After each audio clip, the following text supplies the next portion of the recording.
Nahmaduhu wa nasta'inuhu wa nastaghfiruh wa na'udzu billahi min syururi anfusina wa min sayyiati a'malina may yahdihillahu fala mudhillalah wa may yudlil fala hadiyalah. Asyhadu an la ilaha illallah wahdahu la syarikalah wa asyhadu anna Muhammadan abduhu wa rasuluh. Qala Allah ta'ala fi kitabihil karim, ya ayyuhalladzina amanu taqullaha haqqa tuqatih wa la tamutunna illa wa antum muslimun. يا أيها الناس اتقوا ربكم الذي خلقكم من نفس واحدة وخلق منها زوجها وبث منهما رجالا كثيرا ونساء واتقوا الله الذي تساءلون به والأرحام إن الله كان عليكم رقيبا. يا أيها الذين آمنوا اتقوا الله وقولوا قولا سديدا يصلح لكم أعمالكم ويغفر لكم ذنوبكم ومن يطع الله ورسوله فقد فاز فوزا عظيما. أما بعد فإن أصدق الحديث كتاب الله wa khairul hadi hadi Muhammadin sallallahu alaihi wasallam wa syarrul umuri muhdatsatuha fa inna kulla muhdatsatin bid'ah wa kulla bid'atin dhalalah wa kulla dhalalatin finnar. Ayuhal ikhwah jamaah sekalian,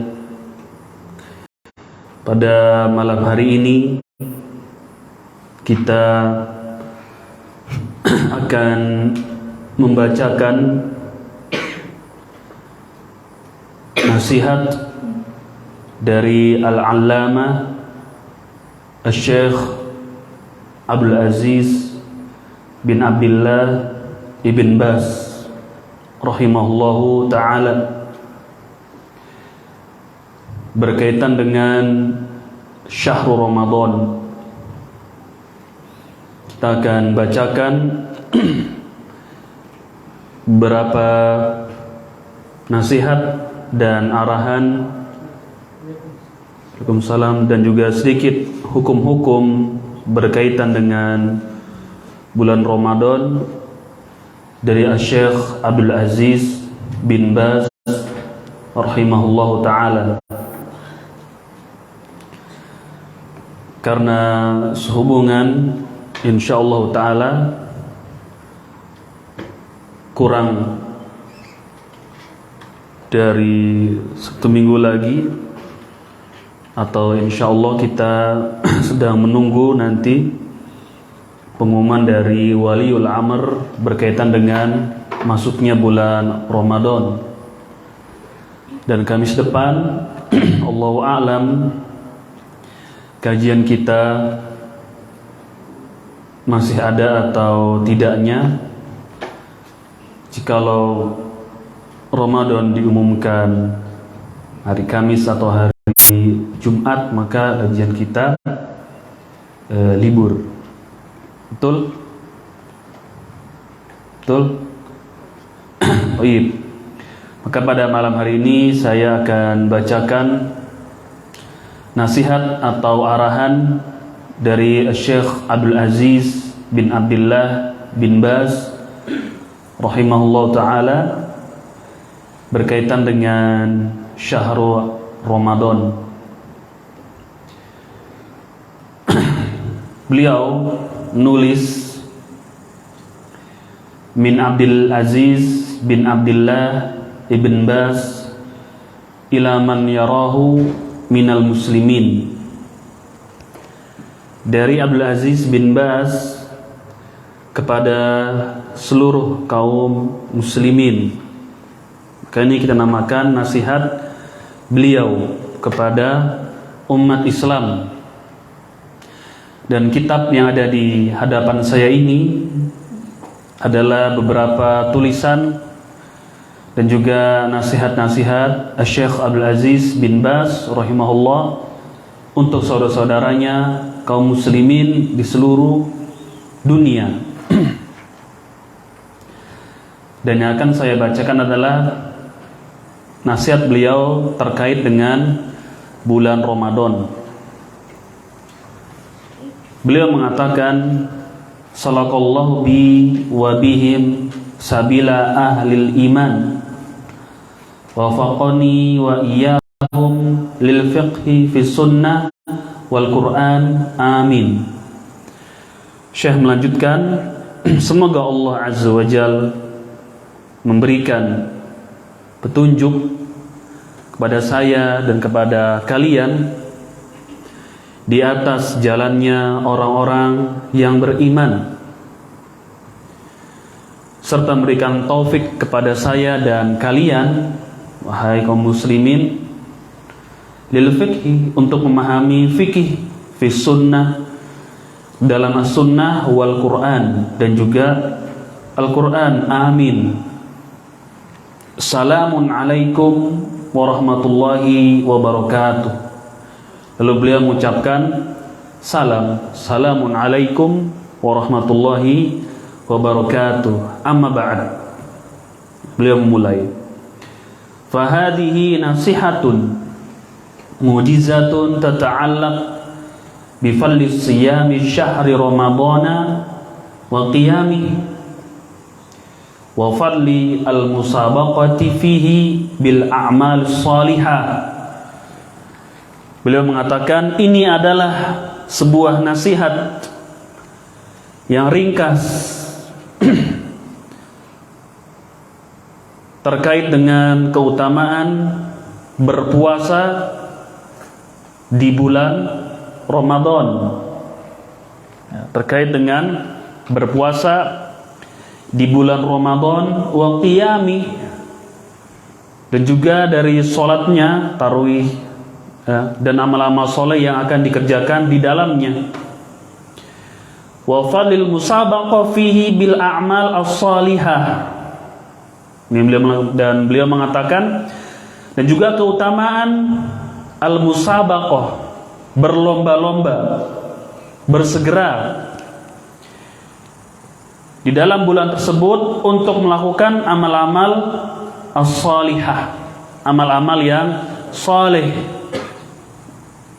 Beliau mengatakan, dan ini merupakan keutamaan dari berlomba-lomba di bulan Ramadan dalam melakukan amal-amal saleh. Fastabiqul khairat, bersegeralah kalian dalam melaksanakan ketaatan atau kebaikan. Ini nasihat dari Syekh Abdul Aziz bin Baz. Beliau menasihati kita untuk bersegera dalam melakukan amal-amal soleh di bulan Ramadan. Dan subhanallah, di bulan Ramadan banyak juga godaan atau ujian yang mengganggu kualitas dari ibadah seorang muslim, baik dari syubhat atau dari syahwat. Makanya beliau nasihatkan agar kita berlomba-lomba melakukan amal soleh di bulan Ramadan.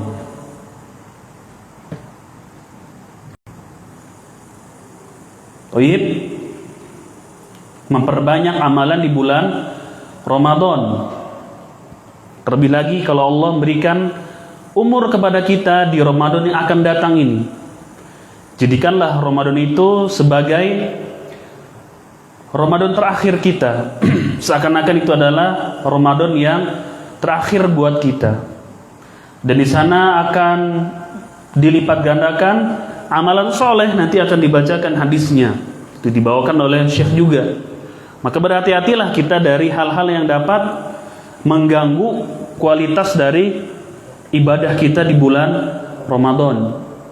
Maka seorang muslim harus bijak, harus pintar dalam mengatur waktunya dari sahur sampai buka berpuasa terus, dan malamnya harus pintar mengatur waktu. Karena itu adalah bulan penuh keberkahan. Amalannya di dalamnya berbeda dengan amalan di luar bulan Ramadan, akan dilipat gandakan sampai 10 kali lipat dan berlipat-lipat terus. Makanya Syekh di sini mengatakan wa fadlil musabaqah fihi bil a'malis shalihah. Keutamaan berlomba-lomba di dalam bulan Ramadan untuk melakukan amal-amal yang saleh, dilipat gandakan. Sebaliknya perbuatan dosa juga akan dilipat gandakan. Hati-hati di waktu-waktu yang barokah, ketika melakukan amal soleh akan dilipat gandakan, atau di mana dalil-dalil menerangkan di sebuah tempat atau sebuah waktu ketika beramal soleh dilipat gandakan, maka di tempat yang sama juga, di waktu yang sama juga, kalau melakukan kemaksiatan akan dilipat gandakan. Ya, maka kita harus mawas diri atau harus hati-hati. Ketika sesuatu disebutkan oleh dalil, waktu atau tempat, di situ memiliki keutamaan beramal dalamnya, maka ketika melakukan kemaksiatan juga akan dilipat gandakan. Karena ini banyak fitnah yang bisa merusak ibadah puasa kita. Di zaman kita ini lebih banyak lagi hal-hal yang dapat mengganggu ibadah kita di bulan Ramadan. Dan kita paling tahu terhadap diri kita sendiri. Balil insanu ala nafsihi basira. Manusia itu paling tahu tentang keadaan dirinya sendiri. Kita tahu di mana kelemahan kita ketika berhadapan dengan syaitan dan hawa nafsu kita. Kita paling tahu. Mungkin istri kita tahu tidak, belum tentu tahu dia kelemahan kita di hadapan hawa nafsu kita. Teman kita tahu tidak? Nggak tahu. Yang paling tahu siapa? Kita sendiri yang paling tahu nih tentang siapa diri kita. Kapan kita kalah melawan hawa kita itu. Karena Allah mengatakan balil insanu ala nafsihi basira. Manusia itu paling tahu tentang dirinya sendiri. Mampu atau tidaknya, kapan dia kalahnya, dia paling tahu. Maka di bulan Ramadan ini awas kita dari hal-hal yang dapat menjerumuskan kita dari dosa-dosa kecil, apalagi dosa besar. Jauhi itu, jauhi mereka semua itu. Kemudian Syekh mengatakan ma'abayani ahkamin muhimmatin qad takhfa ala ba'din nas. Dan di dalam tulisan saya ini, nasihat saya ini, ada juga penjelasan tentang hukum-hukum yang penting yang barangkali belum diketahui oleh sebagian manusia. Oke, nasihat ini selain menjelaskan tentang keutamaan bulan Ramadan, ada juga hukum-hukum yang berkaitan dengan puasa gitu. Tentunya waktu tidak mungkin kita hanya membacakan secukupnya saja sebagai muqaddimah bagi kita mempersiapkan diri kita bahwasanya bulan Ramadan sedikit lagi akan apa ini? Akan datang. Apalagi kalau kita diberikan umur. Nah, kita nggak tahu nih minggu depan masih ada atau tidak di sini, di dunia ini. Ini sebagai muqaddimah saja dan tidak mungkin saya bacakan semuanya ini sebagai pembakar semangat kita dan juga sebagai pengingat kita lah murojaah akan bulan yang mulia ini. Ya, yang barangkali ada sebagian orang merasa sedih ketika datang bulan Ramadan. Sedih kenapa? Nggak bisa lagi sarapan kah? Tawa. Sedih mungkin kenapa tidak bisa lagi melakukan hal-hal yang dia tahu itu adalah kemungkaran gitu. Tapi di Ramadan ini aduh nggak bisa. Jadi sedih. Mungkin ada yang begitu. Ya. Atau sebagian sudah mempersiapkan apa saja yang dia akan jual nanti di bulan Ramadan. Maka bukan ke situ tujuan kita memasuki bulan Ramadan. Bahkan jangan sampai perniagaan itu menghalangi kita dari kualitas kita beribadah di bulan Ramadan. Orang sudah mikir nih mau bisnis apa ini, mulai keluar. Mengingat ini, Syekh mengatakan keutamaan berlomba-lomba melakukan amal soleh di bulan Ramadan. Dan para ulama sangat spesial sekali mereka menyambut bulan Ramadan ini, bukan dengan lampu-lampu di jalan bersihin lingkungan, enggak, bukan begitu. Boleh nggak bersihin lingkungan memasuki Ramadan? Boleh, nggak apa-apa. Yang penting tidak ada keyakinan wajib kalau bulan Ramadan lingkungan harus bersih, nggak ada itu, nggak terkait dengan keyakinan. Mau bersih mau enggak ya terserah. Mau dicat mau tidak rumahnya terserah. Nggak, jangan sampai ada keyakinan nih mau Ramadan harus dicat rumahnya. Kalau enggak dosa. Itu masuk dalam keyakinan yang bid'ah itu. Paham? Harus dilapir lingkungan apa enggak? Harus itu dalam syariat enggak ada. Seremoni yang seperti itu dalam syariat tidak ada itu. Paham ya? Jadi jangan sampai kita terlalaikan nih.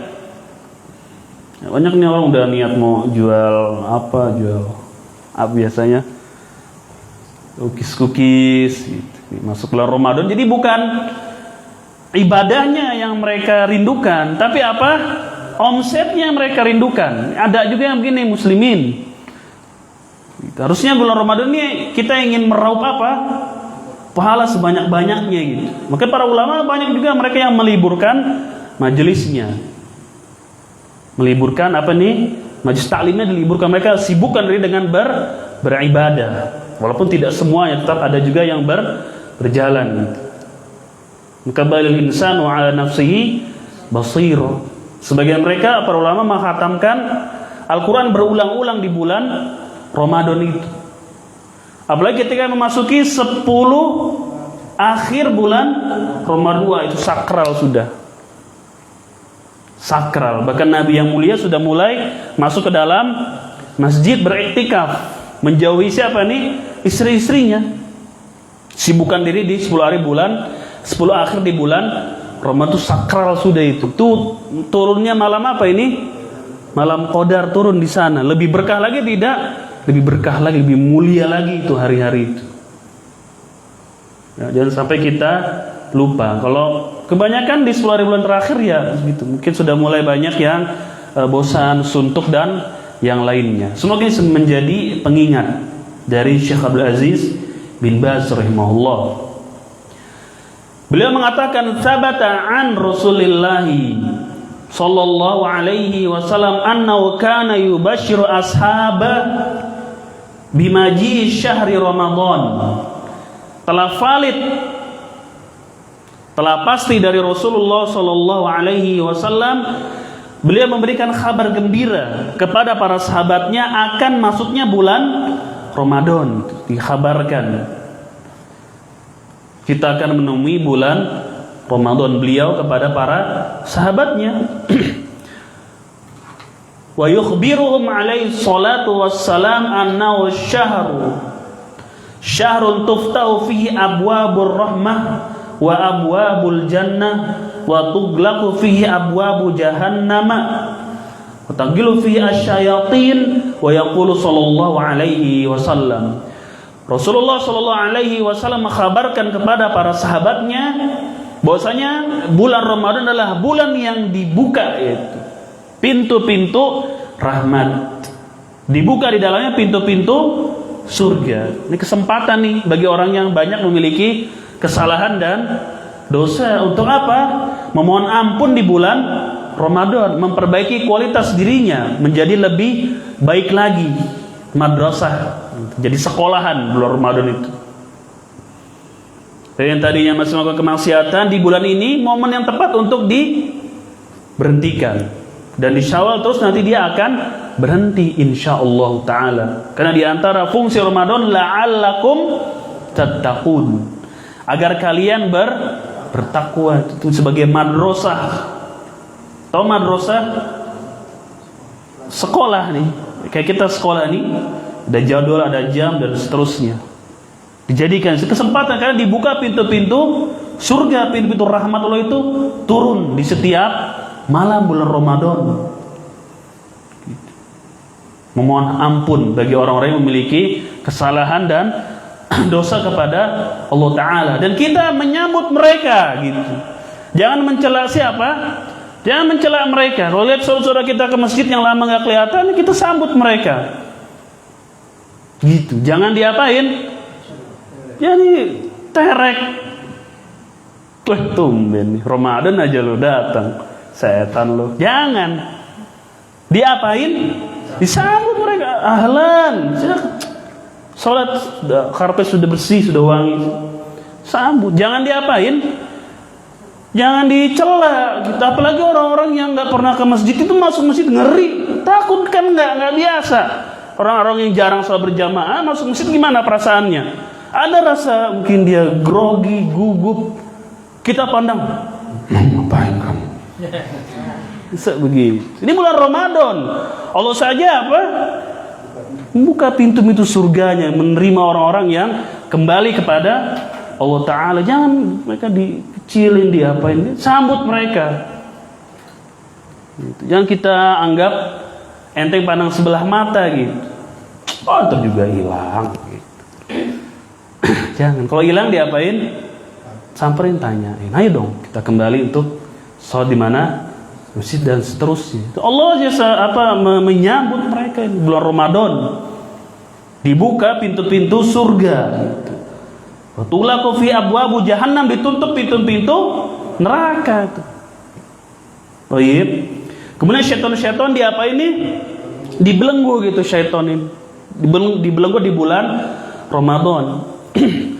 Rasulullah sallallahu alaihi wasallam, beliau Syekh bin Baz selalu membawakan hadis riwayat Al-Imam At-Tirmizi dalam kitab As-Shaum, bab tentang kabar yang datang tentang bulan Ramadan, keutamaannya. Ini hadis pertama yang beliau bawakan di nasihat ini ya. Idza kanat awwalu lailatin min Ramadan futihat abwabul jannah falam yuglaq minha babun wa ghuliqat abwabu jahannam falam yuftah minha babun wa sudifat syayatin wa sufidat syayatin wa yunadi munadin ya baghil khair aqbil wa ya baghil syarr aqsir walillahi itqun walillahi itqa'u minan nar wa dzalika kulli lailah.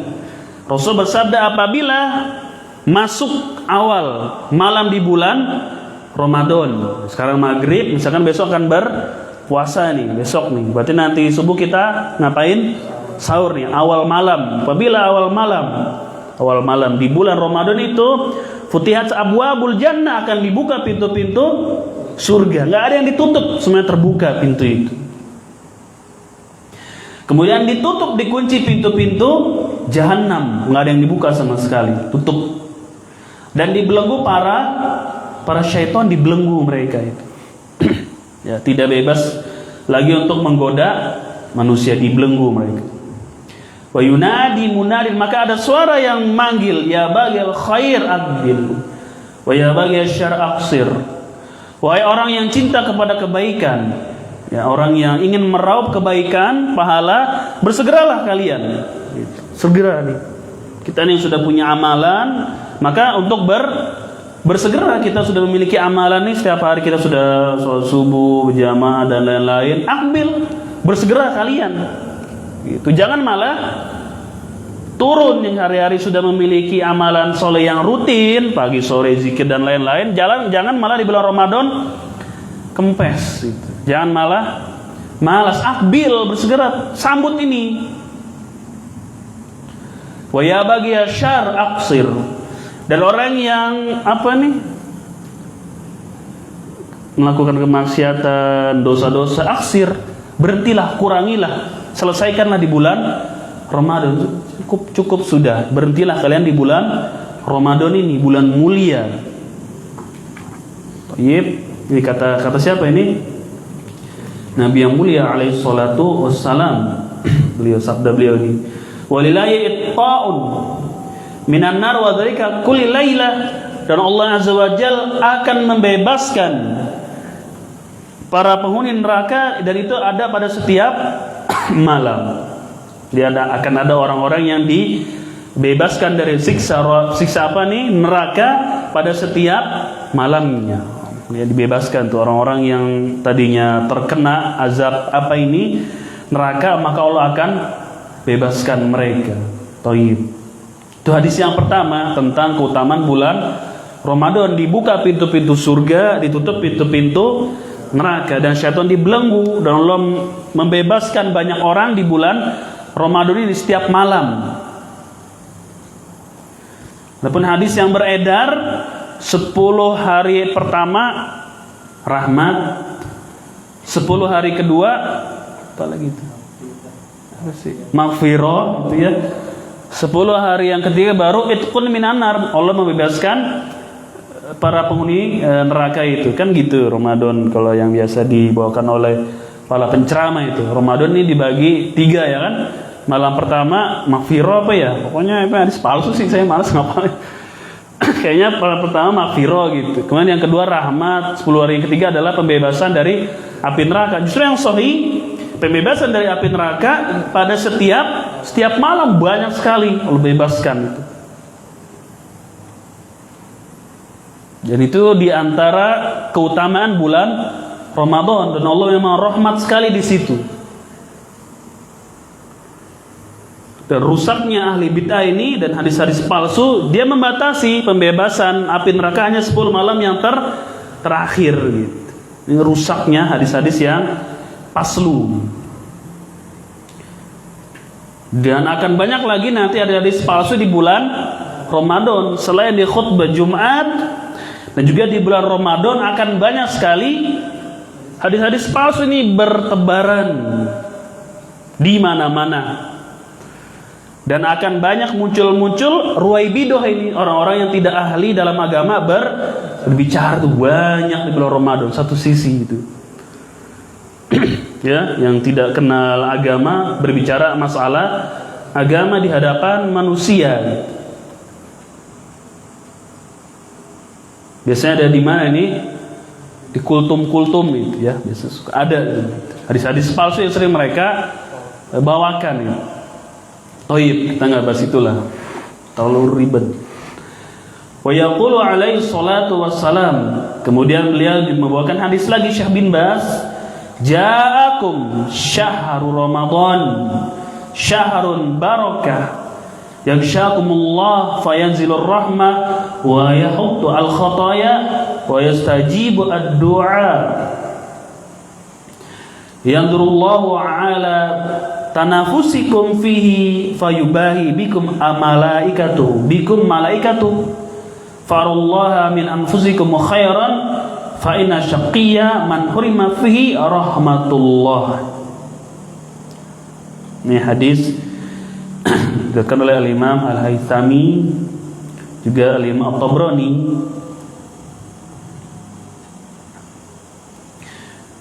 Oleh kata Rasul sallallahu alaihi wasallam, beliau bersabda,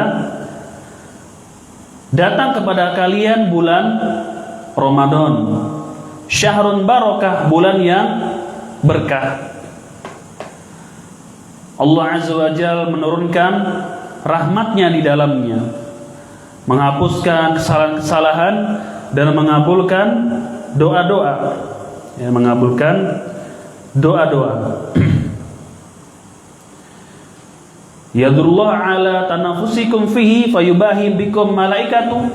Kemudian Allah Azza wa Jalla akan menilai perlomba-lombaan kalian dalam kebaikan di dalamnya, dan kalian akan disalami oleh para malaikat. Kalian akan disalami oleh para malaikat. Sesungguhnya orang yang buruk adalah orang yang diharamkan rahmat Allah di bulan Ramadan itu.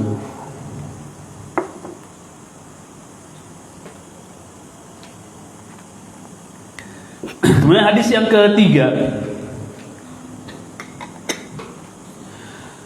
beliau bawakan hadis Nabi yang mulia alaihi salatu wassalam, man shoma ramadhana imanan wa ihtisaban ghufira lahu ma taqaddama min dzanbi siapa yang berpuasa di bulan Ramadan didasari oleh keimanannya, wahtisaban, dan juga mengharapkan pahala, maka akan diampuni dosa-dosanya yang telah berlalu. Nah, ini juga nasihat dari para ulama kita dalam melaksanakan bulan Ramadan atau ketika kita berpuasa, yang mendasarinya adalah apa? Pertama, itu adalah perintah kita beriman. Siapa yang mewajibkan puasa itu? Allah. Jadi kita melaksanakannya, motivasinya adalah karena dorongan iman nih, kewajiban puasa wajib. Kayak ayatnya gimana? Ya ayyuhalladzina amanu kutiba alaikumusshiyam. Wahai orang-orang yang beriman, diwajibkan atas kalian untuk berpuasa. Itu dasarnya iman. Jadi melaksanakan puasa dasarnya adalah keimanan kita itu. Kita beriman nih wajib. Begitu pula dalam mengajarkan kepada anak-anak kita gitu. Anak kita diajarkan, siapa yang mewajibkan puasa, siapa yang perintah kita puasa? Allah yang ciptakan bapak sama kamu.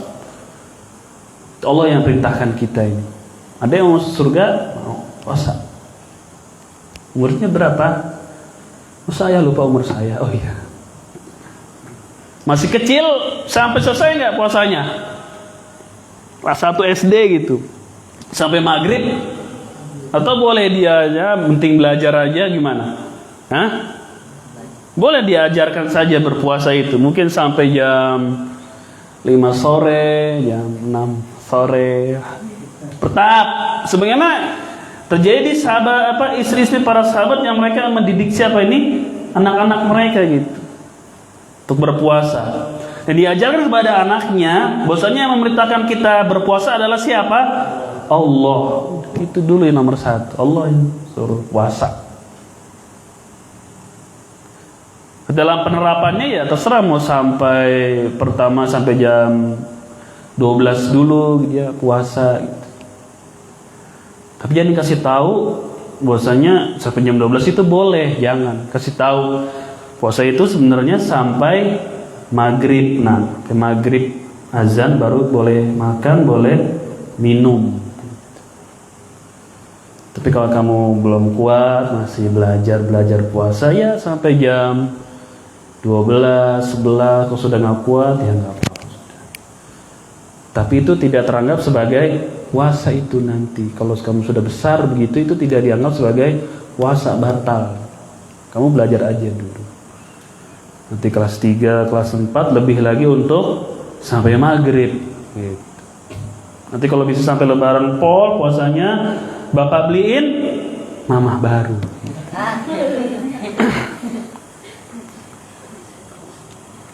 Bapak beliin apa ini? Sepeda gitu, mobil-mobilan. Itu boleh itu. Tapi jangan itu yang pertama kali dikasih tahu ini yang dapat mobil, dapat sepeda, enggak, jangan itu. Ini kewajiban dari siapa? Allah Azza wa Jalla. Kita juga sama begitu nih. Dalam melaksanakan puasa kita yakin ini adalah sebuah kewajiban, sama seperti sholat, sama seperti zakat, ini juga wajib puasa gitu. Sama-sama perintah Allah. Bukan perintah dari orang tua kita, dari ustaz kita, bukan, ini perintah dari siapa? Allah yang perintahkan kita gitu. Wajib untuk berpuasa. Nggak ada dorongan yang lain selain keimanan kepada siapa? Allah Ta'ala gitu. Juga ada orang mungkin lagi diet. Tahu diet? Wah, pas nih momennya Ramadan. Saya bisa ngurangin makan saya, nanti berat badan saya turun. Bohong. Bukannya turun, justru malah naik. Gimana nggak naik? Karbonya tinggi, kalorinya tinggi, buka puasa. Kue, gulanya banyak. Apalagi? Cendol, SS. Justru bukan diet, udah niatnya salah, puasa pengen diet. Yang diinginkan nggak tercapai. Kan banyak orang diet-diet juga nggak ngerti juga. Itu ya kan, nggak ngerti juga bagaimana cara untuk nurunin berat badan. Nah, akhirnya puasanya pahalanya nggak dapat, dietnya juga jebol, naik timbangan astagfirullahaladzim 300 kilo. Iya, karbonya tinggi, kalorinya tinggi. Paham ya? Jadi bukan itu. Ada sebagian, wah lumayan nih buat ngecilin perut, ngecilin badan. Dipakai puasa. Momennya dipakai saat puasa. Jangan begitu. Dari dasar apa ini? Keimanan. Oleh karena itu di antara mulianya syariat Islam atau keagungan Allah sebagai sang pencipta, di dalam berpuasa ada manfaat juga dari sisi kesehatan, ada tidak? Ada. Luar biasa. Sisi kesehatan ada atau tidak? Ada dalam berpuasa. Ini disepakati oleh para dokter dan ahli diet. Sepakat. Nih, puasa ini bermanfaat. Makanya kita muslim dan muslimah sebenarnya dengan syariat puasa ini sudah lebih maju dibandingkan mereka. Puasa itu banyak sisi kesehatannya juga. Walaupun kita tidak mengarah itunya enggak gitu. Kita ngitung ini sebagai syariat. Tapi ada faidahnya. Makanya setiap perintah Allah itu mengandung hikmah dan kebaikan bagi siapa? Bagi manusia. Bukan hanya puasa aja. Dilarang pacaran ada manfaatnya tidak? Manfaat banyak sekali. Ngirit duit, ngirit waktu, ngirit pikiran. Coba kalau pacaran, bagaimana? Habis duit, habis waktu, habis pikiran. Bentar-bentar ditanya, ada di mana, lagi ngapain, ribet. Sama puasa juga ada. Sisi kesehatannya ada, tidak ada, dapat juga itu. Dapat. Sampai orang-orang bikin hadis palsu, sumu tasihu, ya. Puasalah kalian akan sehat. Itu hadis palsu, Pak. Itu hadis palsu, nggak benar. Bukan dari Nabi yang mulia Shallallahu Alaihi Wasallam. Walaupun di antara manfaat berpuasa mendapatkan sisi kesehatannya juga dapat. Namun orang berpuasa apa yang suka diet, bukan itu yang diarah gitu ya. Bukan dari sisi itunya, tapi ini adalah perintah dari Allah. Kemudian yang kedua Nabi mengatakan wahtisaban. Di puasa itu harus didasari oleh keimanan. Yang kedua adalah mengharapkan pahala ganjaran. Boleh nggak ngarap pahala? Boleh.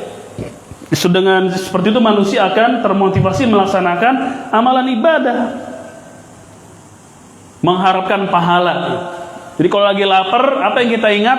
Dua, pertama, ini wajib kita imani puasa. Yang kedua apa? Ini kita dapat pahala nih puasa begini. Kuat insya Allah puasa itu. Gak makan, gak minum dalam 14 jam kuat tidak? Kuat. Insya Allah kuat. Bagus. Tubuh kita itu kan cerdas tubuh kita. Dia punya cadangan makanan yang akan dia ambil. Cerdas ini tubuh, luar biasa ini. Makanya dalam tubuh kita terdapat tanda-tanda kekuasaan Allah Azza wa Jalla. Wa fi anfusikum afala tubsirun. Dan dalam diri kalian ada tanda-tanda kebesaran Allah. Kalau kalian melihatnya itu. Kuat, jangan khawatir. Dan kita jangan berpikir puasa nih santri ya, anak-anak, bapak-bapak mungkin udah gede lah, udah menguasai dirinya bisa lah. Tapi nggak tahu, mungkin bapak-bapak juga punya syubhat juga kali. Puasa itu pertama lemas, apalagi lapar, apalagi haus, apalagi pikiran kita pusing, asam lambung naik. Itu aja kalau ada itu yang di pikiran kita akan terbelenggu dengan itu tidak? Terbelenggu dengan itu, tinggal. Ada pain and pleasure ya. Ada painnya, ada apa nih namanya nih? Apa painnya bahasa Indonesianya?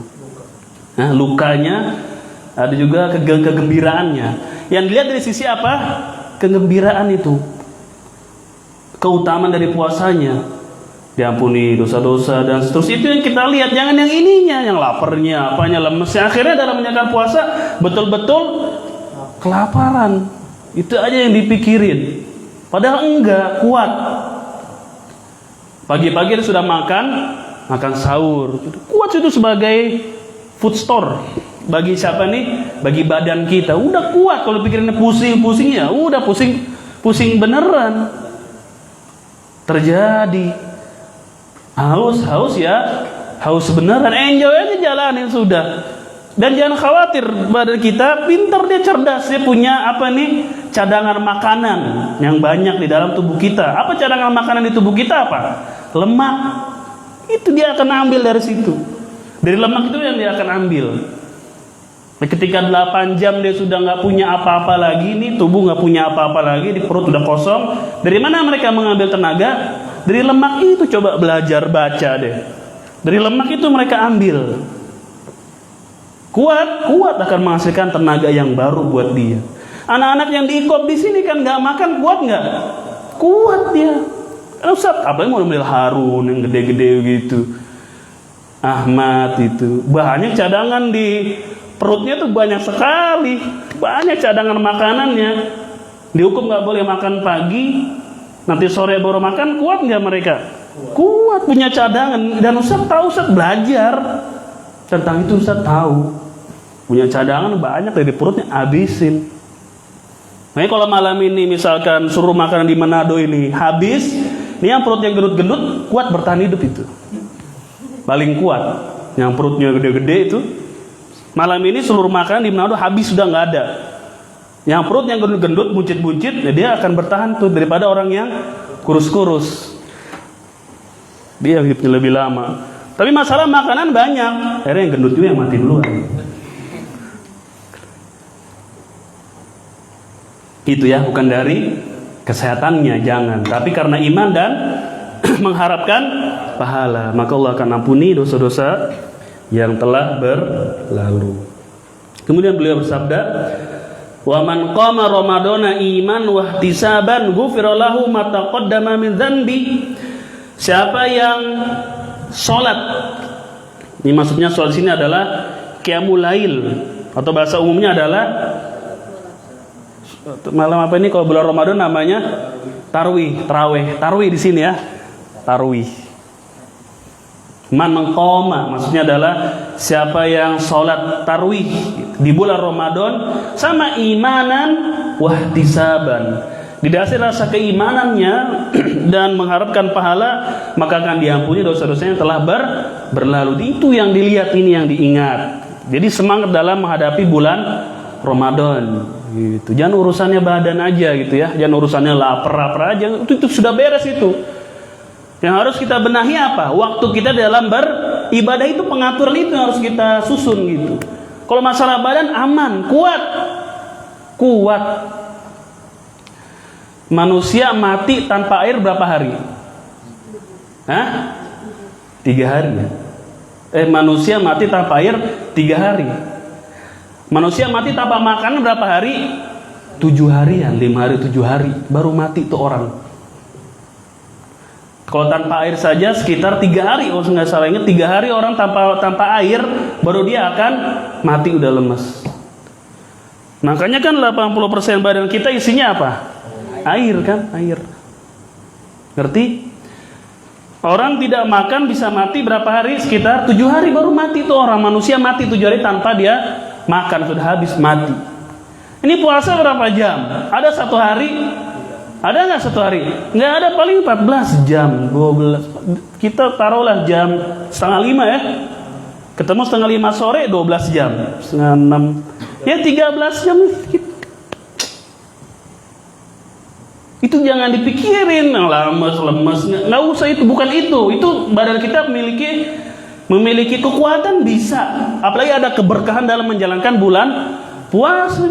Jangan mikirin itunya, udah. Jangan sibuk mau sahurin, nggak usah itu mah udah. Santai aja udah yang ada. Yang kita pikirin apa? Bagaimana nih besok kita mau, kapan saya mau baca ini, mau zikir, mau gimana nih, mau Quran jam berapa? Sehari mau setengah lembar. Itu aja yang kita manajemen, itunya aja udah. Jangan badannya aja yang dipikirin. Oh nanti habis nih saya, ini kekurangan, ini lapar, lemes, asam lambung lah, apa, nggak usah itu. Jangan. Lain kalau yang sakit ya, kalau yang sakit boleh atau tidak nggak puasa? Boleh. Betul-betul sakit, itu sudah sepuh, sudah kakek-kakek, nenek-nenek nggak sanggup puasa, boleh nggak dia? Boleh. Atau mahnya mah yang apa ini? Yang kronis sekali mahnya itu, betul-betul nggak kuat, nggak bisa, dicobain pingsan, boleh nggak dia buka? Boleh itu. Kronis ya, udah nggak kuat pokoknya, dan dia percobaan berapa kali gagal, boleh nggak dia nggak puasa berbuka? Boleh. Itu mereka punya uzur. Nah kok kayak anak-anak muda gini, masih kita umur-umur di bawah 40, 50 ke bawah masih kuat, ya udah jangan mikirin badan yang kuat sudah.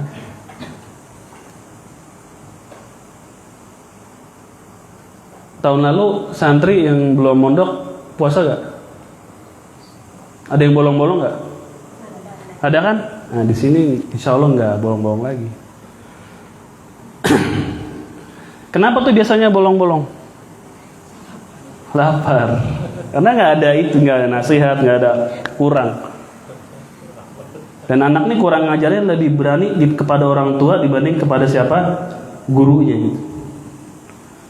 Itu banyaknya. Anak nih sama orang tua lebih berani, bukan dalam arti yang berani ya. Kadang orang tuanya yang nggak apa ini, nggak tega. Tapi kalau sama gurunya, sami'na wa ta'ana, Allahu Akbar, takbir, Ustaz puasa udah. Takbir, puasa full.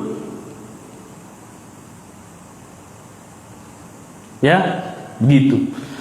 Sama juga dengan sholat malam dengan iman dan mengharap pahala. Itu yang kita pikir waktu-waktunya ini mau ngapain. Jadi pengalaman kalian mungkin pertama kali puasa di pondok pesantren, belum pernah kan? Belum, pertama kali. Mau buka pakai apa? Nasi Padang, nasi Manado, nasi jahat. Kemudian beliau bersabda, wa man qama lailatal qadri imanan wa ihtisaban ghufira lahu ma taqaddama min dzambi. Siapa yang menghidupkan malam qadar ya, penuh dengan keimanan dan juga berharap pahala, maka akan diampuni dosa-dosa yang telah berlalu. Ini keutamaan ya di bulan Ramadan, baik puasanya, kemudian sholat malamnya, dan juga menghidupkan malam qadar. Malam qadar itu malam ketika turunnya Lailatul Qadar itu. Dan kita nggak tahu kapan akan terjadinya. Ya 10 hari akhir itu di situ, dan nggak tahu di hari keberapanya. Maka orang yang menghidupkan malam itu dengan ibadah macam-macam ya, bukan hanya dengan sholat, bisa juga dengan berzikir, baca kitab, menuntut ilmu, sholawat juga boleh itu malam itu. Tidur dulu nanti bangun lagi, tertidur lagi bangun lagi juga diperbolehkan. Nggak kuat tidur lagi 1 jam, bangun 2 jam, tidur setengah jam atau subuh, boleh, nggak apa-apa. Menghidupkan malam qadar dengan ibadah, baik dengan zikir, capek baca Quran, mulutnya capek, ngapain? Pindah ke baca buku, nuntut ilmu. Nuntut ilmu capek apa? Nonton YouTube, nonton apa ini? Kajian-kajian para ulama, para syekh itu kan. Itu nuntut ilmu, itu masuk itu. Apa yang membedakannya? Niatnya itu. Capek itu ngapain lagi? Tidur istirahat 10 menit, 20 menit tidur. Nanti bangun lagi. Bangun ngapa? Sholat lagi misalkan 2 rakaat. Itu boleh. Menghidupkan malam qadar. Ya, bukan malam itu kita tidur istirahat full, itu nggak menghidupkan. Kemudian hadis yang lain, atau ini hadis ada beberapa dibawakan oleh Syekh bin Baz. Tadi hadis yang kedua itu hadisnya riwayatnya tidak sahih ya, yang kedua itu. Yang sahih hadis yang pertama dengan yang ketiga itu. Yang kedua itu ada pembicaraan sedikit tentang hadis yang kedua tadi, tentang bulan Ramadan dihapuskan dosa-dosa, dikabulkan doa-doa. Lafaz yang seperti ini tidak sahih tadi yang kedua. Walaupun maknanya didukung oleh hadis-hadis yang lainnya. Thayyib. Kemudian Syekh bin Baz mengatakan, kita baca nasihatnya aja ya. Fayanbaghi lil mu'min an yantahiza hadhil fursata wa hiya ma manallahu bihi alaihi min idraki syahri Ramadan fayusari'u ila ta'at. 8 ya. Wa yuhadziru min as-sayyi'at wa yajtahid fi ada'i ma aftarada alaihi wa la siyama as-salawat al-khams. Syekh bin Baz mengatakan selayaknya bagi setiap muslim untuk mempersiapkan waktu-waktu yang mulia ini, yaitu ketika Allah Azza wa Jalla memberikan kesempatan kepadanya hidup di dalam bulan Ramadan. Masya Allah berikan kesempatan umur untuk menemui bulan Ramadan. Selayaknya kita mempersiapkan diri ketika Allah memberikan kepada kita kesempatan. Karena di bulan Ramadan yang akan datang belum tentu kita masih hidup, belum tentu. Maka gunakan kesempatan itu. Mari kita meraup amal yang sangat banyak. Oleh karena itu tadi kita kasih tahu, jangan sampai bulan Ramadan tujuannya adalah yang sepele-sepele tadi itu loh. Tahu yang sepele-sepele? Ngias rumah, apa lagi? Omset, apa lagi coba? Baju baru, bukan itu, jangan. Ini bulan belum tentu tahun depan kita masih ada. Nggak tahu loh, benar-benar nggak tahu. Mungkin kita menganggap ya sudahlah, apa Ramadan, nggak ada ruginya kok. Ketika kita sudah meninggal dunia, sudah wafat, tahu itu nanti manfaat bulan Ramadan seperti apa. Apalagi nanti di hari kiamat itu, tekor kita, menyesali apa yang kita kerjakan di bulan Ramadan. Tadi aja waktu hidup kita melakukan amal-amal yang sangat banyak di bulan itu. Jadi jangan sampai terpalingkan. Selayaknya mempersiapkan. Ketika Allah memberikan kesempatan untuk hidup di bulan itu, untuk apa? Fayusari'u ila ta'at, berlomba-lomba dalam melaksanakan ketaatan. Ketaatan itu banyak ya, apa saja gitu. Terserah. La tahqiranna minal ma'rufi syai'an walau antalqa akhaka biwajhin talaqqa. Jangan kalian meremehkan, kata Rasul sallallahu alaihi wasallam, sedikit pun dari kebaikan itu. Walaupun kamu berjumpa dengan saudaramu dengan wajah yang berseri. Di jalan-jalan kebaikan itu banyak. Turuqut ta'at katsiratun. Jalan-jalan melakukan ketaatan, amalan ketaatan itu banyak sekali. Banyak, tinggal kita pilih di mana kita dominan. Nggak kuat kita baca Quran, kita kuat dibaca kitab, baca buku, ya baca buku. Kita niatkan dalam menuntut ilmu. Mau sumbang sedekah nggak punya apa nih? Nggak punya harta, kita cuma pas-pasan. Kuat di sholat malam, sholat malam. Sholat malam susah, sedikit, nggak bisa banyak. Sholat duha bisa, sholat duha banyak. Zikir pagi kita bisa, masih kerjakan. Berzikir di jalan, zikir di jalanan selama bulan Ramadan. Zikir sambil bawa mobil, sambil bawa motor, zikir. Boleh tidak? Boleh, banyak sudah, banyak. Lagi jalan, lihat apa ini, paku, batu apa, tendang, pinggirin. Amal soleh bukan itu. Amal soleh ada orang jatuh pinggir jalan, kita tolongin, amal soleh bukan. Amal soleh itu banyak udah. Tinggal kita lihat di mana sih kita yang dominan, kuatnya di mana. Siapa yang paling tahu? Kita sendiri. Balil insanu ala nafsihi basirah. Manusia itu paling tahu tentang dirinya sendiri, paling mengerti di mana kita kuat di situ. Gitu, lejitkan potensi kita di mana. Ada orang yang nggak kuat baca buku, baru setengah jam, 50 menit, 30 menit, 20, udah capek, itu ada. Nggak kuat, pindah kemana? Saya lebih kuat membaca Al-Quran. Ustaz, kalau baca Quran bisa 2 jam, itu kuat. Ya di situ udah kencengin, lejitkan potensimu di sana. Kalau baca buku saya nggak terlalu kuat Ustaz, nggak lama saya. Ngantukan. Tapi kalau baca Quran kuat di situ, udah lejitkan di situ. Ada yang sebaliknya, baca Quran dia nggak bisa terlalu lama, bisa baca cuma nggak terlalu lama, mungkin cuma sekitar setengah jam, 20-30 menit sudah apa, rasa udah nggak nikmat gitu, kurang lagi. Dia kuatnya di mana misalkan? Di berzikir, mau baca buku. Saya kalau itikaf di masjid kurang kuat, tapi kalau bantu orang tua saya itu benar-benar itu rasanya memang nikmat banget, saya bantuin orang tua saya. Kerjakan di mana? Di situ udah bantuin orang tuanya. Saya kalau nyumbang masjid itu agak kurang gimana gitu, agak berat gitu. Bantu sumbangan ini tuh agak kurang. Tapi kalau orang tua saya bantu itu setiap bulan, coba saya rutinnya udah di situ. Kita paling tahu kadar kita dalam melakukan ketaatan. Tertutup di pintu ini, pindah ke pintu yang lain. Jangan semuanya kita berhenti. Udah pindah-pindah aja. Bisanya bantuin orang tua, ya bantuin orang tuanya. Bantuin apa? Ngabisin beras bapaknya misalnya. Ada yang gitu. Saya nggak usah bantuin orang tua. Bantuin ngapain? Makan cookiesnya. Waduh, itu bukan bantuin itu. Ngabisin dagangan makmu. Ya Zaki, begitu. Kuat makan cookies, mamanya kuat. Toyib, kata Syekh bin Baz, kita kembali ya.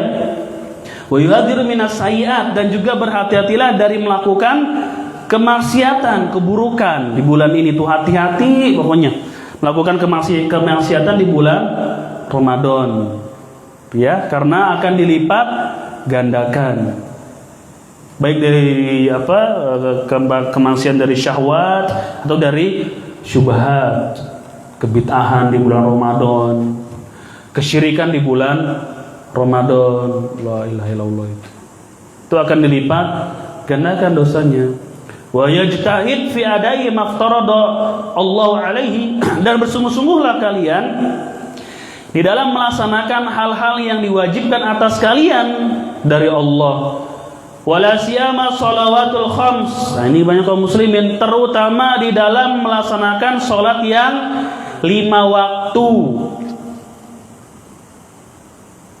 Terutama dalam melaksanakan sholat yang 5 waktu. Ini banyak juga umat Islam puasa-puasa tapi nggak sholat. Banyak nggak ini? Banyak. Dia puasa 1 bulan penuh tapi dia nggak sholat. Banyak lagi, ada lagi model kasus yang seperti ini ada gitu. Nggak sholat dia tapi dia berpuasa. Kata orang itu sama seperti pakai baju tidak pakai celana. Dan para ulama berselisih tentang orang yang meninggalkan sholat, kafir atau tidak kafir. Betapa bahayanya meninggalkan sholat yang 5 waktu, apalagi di bulan Ramadan. Nah, orang awam harus dikasih tahu, sholat dilaksanakan. Jangan sampai bapak puasa tapi bapak tidak sholat. Itu lebih besar dosanya dibandingkan meninggalkan puasa. Banyak ini orang gitu. Atau di derajat yang kedua gitu, setan juga punya kerjaan apa? Semangat sholat taraweh tapi tidak sholat yang wajib, maghrib, isya, subuhnya enggak. Ini derajat keberapa nih? Kedua, setan tindak. Ada nih yang begitu nih, sunnahnya itu betul-betul semangat tarawih, wow, nomor 1. Isya enggak, Isya di rumah masih nonton sinetron. Ikatan bengkel apa ikatan apa gitu, sinetron ada kan ya, ikatan bengkel apa pokoknya. Nonton dulu nih di rumah, nanggung. Apalagi pernah Ramadan zaman bola, la ilaha illallah itu. Ramadan pas zaman apa ini? Bola, Piala Dunia atau apa itu waktu itu? Kapan ya? Tahun lalu atau apa ya? Hah? 2000 berapa? 2001 itu Piala Dunia atau Euro itu? Euro itu orang salafi lagi, la ilaha illallah, lebih semangat menyaksikan pertandingan bola dibandingkan beribadah. Itu penghalang itu tadi. Banyak bola aja udah begadangan aja. Sholat subuhnya akhirnya lewat bas sudah. Adalah level kedua nih, taraweh rajin kuat tapi sholat wajibnya tinggal, nggak kelihatan, nggak ada dia, nggak ke masjid, bahkan ada yang tidak ada yang nggak sholat juga itu. Di santri ini kalau punya orang tua begitu dikasih tahu, ayahnya dengan ibunya kasih tahu, mak, pak, sholat. Gitu. Diajak kemana? Ajak ke bapaknya, diajak, pak, temenin saya ke masjid. Sama-sama kita untuk sholat, kasih tahu, ibunya juga dikasih tahu. Jangan puasa aja tapi tidak sholat, dua-duanya, mak. Puasa juga, sholat juga dikerjakan. Kan banyak nih orang Islam puasa tapi nggak sholat. Lebih takut meninggalkan puasa dibandingkan meninggalkan sholat. Padahal yang terjadi perselisihan para ulama adalah ketika orang meninggalkan sholat, bisa kafir orang meninggalkan sholat itu. Sebagian ulama berpendapat udah ninggalin sholat langsung kafir nih orang. Tapi nggak ada pembahasan meninggalkan puasa langsung kafir, itu nggak ada. Dosa besar tidak meninggalkan puasa, nggak puasa dosa tidak tanpa uzur dosa. Tapi nggak ada yang sampai tahap mengkafirkan kecuali mengingkari wajibnya puasa baru kafir tidak dia? Kafir. Tapi sholat, ninggalin sholat, ulama mengatakan sebagian kafir udah. Berdasarkan dalil-dalil hadis-hadis Nabi SAW lebih genting lagi meninggalkan sholat dibandingkan meninggalkan puasa. Itu hati-hati punya saudara apa kasih tahu sholat percuma, puasa tapi Anda nggak sholat percuma, ngapain begitu, rugi. Sedangkan amalan yang hisab pertama kali di hari kiamat apa? Sholat. Inna awalu ma yuhasabul abdu yaumal qiyamati as-sholat. Yang pertama kali dihisab di hari kiamat dari seorang hamba adalah tentang sholatnya itu. Bukan tentang puasanya, tapi tentang sholatnya. Banyak nih yang masih melalaikan hal tersebut. Kan Syekh di sini mengingatkan wala siyama sholatul khams, lebih terutama sholat yang 5 waktu, fa innaha umudul Islam. Karena sholat itu kata Syekh adalah tiangnya agama Islam. Gimana hadisnya? Rasul amril Islam wa amuduhu as-sholah. Rasul amril Islam, dan tiangnya itu adalah sholat. Adapun hadis as-sholatu imanuddin, itu hadis bukan dari Rasul. Hadis tentang as-sholatu imanuddin, sholat itu adalah tiangnya agama, itu bukan dari Nabi Shallallahu Alaihi Wasallam. Yang sahih adalah wa amuduhu as-sholah. Wa amuduhu as-sholah, tiangnya adalah sholat. Kata Syekh di sini karena sholat itu adalah tiang dari agama Islam. Wa ya a'zamul faraidi ba'da syahadatain, dan sholat itu adalah sebesar-besar perintah, sebesar-besar kewajiban setelah 2 kalimat syahadat. Wajib bagi setiap muslim dan muslimah untuk menjaga sholat yang 5 waktu ini fi awqatiha, pada waktu-waktu yang sudah ditentukan, bi khusyu'in wa tuma'ninatin, dengan khusyuk dan tuma'ninah. Itu kata Syekh bin Baz di antara nasihat beliau. 7:30 ini mau dilanjutkan atau disudahi? Ini sekilas nasihat dari beliau. Ini ada lagi beberapa hukum-hukum tentang berpuasa ya. Wallahu a'lam nih. Mau dilanjutkan hari Sabtu atau bagaimana nanti saya tentukan. Ini penting sekali apa yang beliau sampaikan di sini. Dan mungkin kita sudah mulai jarang ya mendengar Syekh Abdul Aziz bin Baz rahimahullah. Beliau seorang ulama besar di abad ini dan termasuk ahli hadis juga gitu beliau rahimahullah. Mungkin kita sudah mulai jarang mendengar nama beliau. Selain di dakwah di zaman kita dulu itu masih sering sekali Syekh bin Baz dibacakan nasihat-nasihatnya, fatwa-fatwa beliau dan lainnya itu. Sekarang mungkin anak-anak sekarang udah agak jarang mengenal ya Syekh Albani, Syekh bin Baz, Syekh Utsaimin. Mungkin teman-teman sudah jarang sekali mendengar kalimat-kalimat atau fatwa-fatwa dari beliau rahimahumullah. Beliau termasuk ulama besar di abad ini, diakui oleh lawan dan juga kawan. Ini buku kumpulan dari tulisan-tulisan Syekh Abdul Aziz bin Baz ya. Ini bukunya. Ini banyak ada tentang akidah dan lain-lain lah. Ya, tapi yang saya bacakan berkaitan dengan ibadah puasa. Allahu a'lam ikhwan, mungkin saya lanjut nanti hari Sabtu atau nanti di kajian bulan Ramadan ya. Nanti kita musyawarahkan dengan para pengurus pondok. Kalau ada sedikit pertanyaan silakanlah bertanya. Fadol.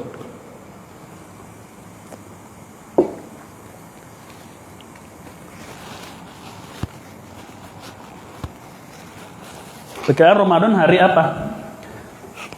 Kamis atau Jumat? Di situ tuh ada kalender kan? Pekan depan ya? Atau 2 minggu lagi?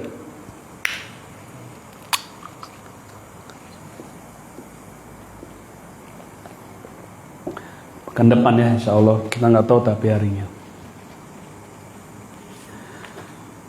Insyaallah ikhwan sudah jelas ini. Nanti kita bacakan lagi di waktu yang lain. Ini bagus sekali, ada hukum-hukum berkaitan bulan puasa dari beliau rahimahullah yang mungkin tersembunyi bagi sebagian kaum muslimin ya.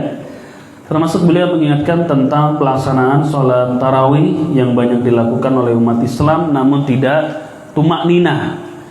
Dan ternyata qadarullah di negeri kita juga ada ya sholat tarawih yang tidak tumak ninah. Bahkan mendapat rekor muri negeri kita ini sholat tarawih tercepat. Allah alam mungkin rekor dunia juga mungkin. Sholat tarawih tercepat di dunia Islam mungkin ya. Kalau muri kan sudah itu 23 rakaat dalam 7 menit atau ya 6 menit. Berapa tahun yang lalu itu sudah ada. Syekh bin Baz beliau mengingatkan juga masalah itu tentang sholat tarawih yang tidak tumak ninah ya.